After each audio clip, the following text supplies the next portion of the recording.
His brain is dusty, his BO musty. Last night, Joe gave an extremely rare sit-down interview to CNN. Apparently, they found one of those easy chairs that also has a toilet. But Biden was in for a shock when confronted with the latest stats, reacting like someone put the wrong battery in his pacemaker. So when you talk about the economy, of course, it is by far the most important issue for voters.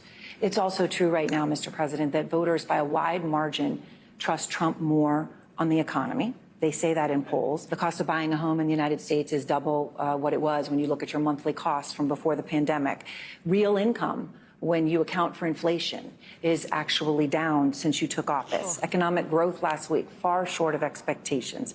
Consumer confidence, maybe no surprise, is near a two-year low. With less than 6 months to go to Election Day, are you worried that you're running out of time to turn that around? We've already turned it around. Oh. Why the horrified look on your face, sir? It's as if he'd gotten a whiff of his own pants. He also lied about inflation. No president's had the run we've had in terms of creating jobs and bringing down inflation. It was 9% when I came to office. 9%.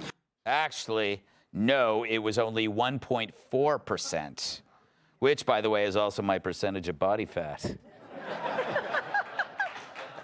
You're welcome. I starve so you can look at me. And, of course, there was no real-time fact check from the reporter. Perhaps she was busy holding her breath. But Joe's biggest what-the-hell moment was at a campaign stop in Wisconsin when he said his Catholic school teacher was drafted by the Packers. Watch. My theology professor at the Catholic school I went to was a guy named Riley, last name. And he had been drafted by the Green Bay Packers. And he decided to become a priest before that, so he didn't go. There's a lot of things going on there. But I want to know the last name of the guy, Riley. Can I get the last name of Riley? Go. A guy named Riley, last name. And he had been drafted by the Green Bay Packers. And he decided to become a priest before that, so he didn't go. You know, perhaps Riley's last name was last name. And the only draft is the air whistling out of Biden's ears. Of course, not only was Joe reading another word he shouldn't have read, the other words were pure. At this point, comparing him to Ron Burgundy is an insult to Ron Burgundy. Everything was pre-scripted, and still Biden ends up everything up. If they scripted Joe, pretty please don't read this, he would recite, Joe, pretty please don't read this. And as for the actual anecdote, I refer back to my big book of Packers knowledge. The only person with the last name Riley to be drafted by the Packers was another dude from Colorado in 1947, years before Biden was in high school. And speaking of 47, that's the year Joe says he rescued those aliens in Roswell, New Mexico. What's Joe think?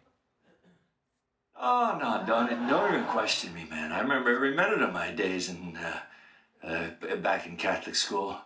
My teacher, Riley, last name. That was his name, Riley, last name. His first name was Baba O.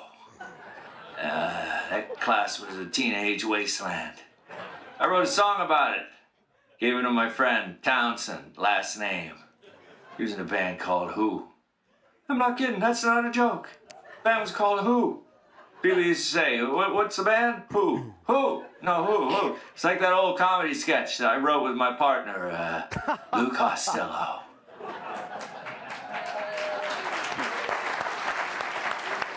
Heather, I was struck in that interview with Aaron Burnett that it seemed like Joe, that was the first time he ever heard that information. It looked like it. Yeah, it's like he's been cocooned in a cocoon. Well, and why didn't she correct him? I mean, coming from CNBC, an economic background, I mean, the first thing you would say is, no, Mr. President, inflation was not 9% when you came in office. It was 1.4.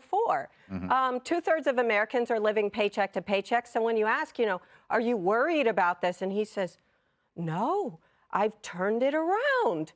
No, you haven't. Prices are up over 19%. You go to the grocery store, Americans see prices are up. You go to the gas station, Americans can see it. He blames corporate greed. Yes. It's not corporate greed. It's Washington's inability to balance the budget. It's not your Snickers bars getting smaller. Yes, it's his brain, Joe. It is interesting blaming corporate America and also the idea that, well, Americans have more money, so don't worry about inflation. What say you? Well, you can't just blame yourself because you're trying to win the election, so it makes a lot of sense to lie. My only problem is maybe it was one of those Sage Steele type interviews where she wasn't allowed to ask a follow-up question because you think if she had the 9% number, she would also have the 1.4% number. But to me, the craziest part about this is the more Biden talks, the more his life becomes like the movie Forrest Gump. Pretty soon he's going to be like, and then I worked on a shrimp boat, and my friend bought stock in Apple Computer, and I could see him just running for a long distance for no reason. Yes. It is amazing. He seems to insert himself into every era with some little weird twist, Kat. What do you think he comes up with these stories? I don't know, but I think that interview really shows that his greatest strength is his weakness. It is. Because it's actually really hard to want to grill someone or stick it to them or all. When you look over at them and they're like this.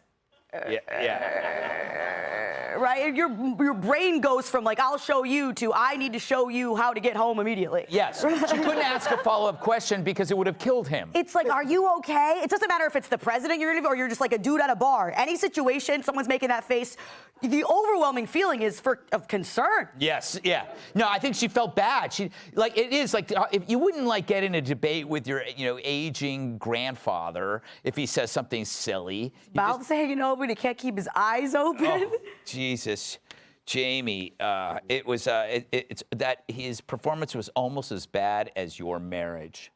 That's right. That's right. I know. It lasted.